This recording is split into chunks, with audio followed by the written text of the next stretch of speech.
ಹಾಂ, ಇದನ್ನ ದಶಮಾಂಶ ರೂಪದೊಳಗೆ ಬರೀರಿ.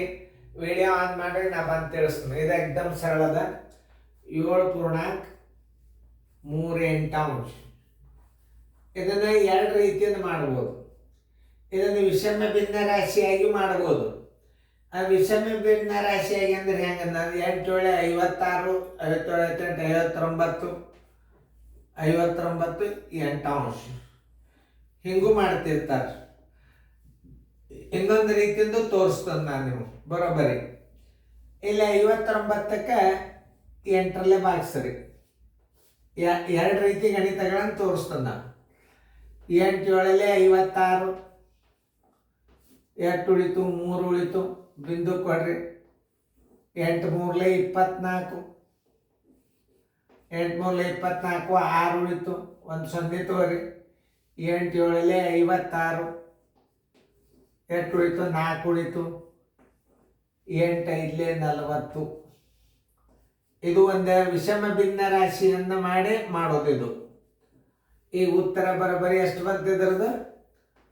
7.375. ಉತ್ತರ ಸಂಖ್ಯೆಯಲ್ಲಿ ಅದ ನೋಡ್ರಿ, ಸಿ. ಮತ್ತೆ ಇನ್ನೊಂದು ರೀತಿ ಒಳಗೆ ತೋರಿಸ್ತೀನಿ. 7.38 ಬರೋಬ್ಬರಿ 7 ಹೊರಗೆ ಇಡ್ರಿ, 3 ಹೊರಗೆ ತೊಗೊಂಡು ಬರ್ರಿ.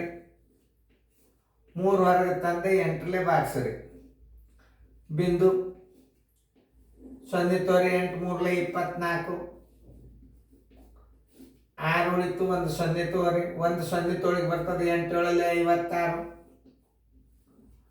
4 ಉಳಿತು, 8 5 40. ಈ ರೀತಿ ಒಳಗೂ ಮಾಡ್ಬೋದು. 7 ಹೊರ ಪೂರ್ಣ ಸಂಖ್ಯೆ ಹೊರಗೆ ತೆಗೆದು ದಶಮಾಂಶ ಇಟ್ಟು ಇದ್ರ ಮುಂದೆ 375 ಹಿಂಗಿಟ್ಟು ಮಾಡ್ಬೋದು. ಎರಡು ರೀತಿ ಕೆಲಸದ ಬೇಕಾದ ರೀತಿ ಒಳಗೆ ನೀವು ಮಾಡ್ಬೋದು. ತಿಳಿತಲ್ಲ? ಇದನ್ನು ವಿಷಮ ಭಿನ್ನ ರಾಶಿ ಭಾಗಾಕಾರ, ಓನ್ಲಿ ದಶಮಾಂಶ ಭಾಗಾಕಾರ ಇದು. ಅಂದ್ರೆ ಸಮಭಿನ್ನ ರಾಶಿಯ ಭಾಗಾಕಾರ ಇದು. ಇದಕ್ಕೇನಂತಾರೆ? ಸಮಭಿನ್ನ ರಾಶಿಯ ಭಾಗಾಕಾರ ಅಂದ್ರೆ ಮುಂದಿನ ಭಿನ್ನ ರಾಶಿ ಭಾಗಾಕಾರ ಮಾಡಿದಂಗೆ. ನೋಡ್ರಿ, ಚೆನ್ನಾಗಿ ನೋಡ್ಕೊರಿ ಗಣಿತಗಳನ್ನ ಹೆಂಗೆ ತಿಳಿಸ್ತೀನಿ.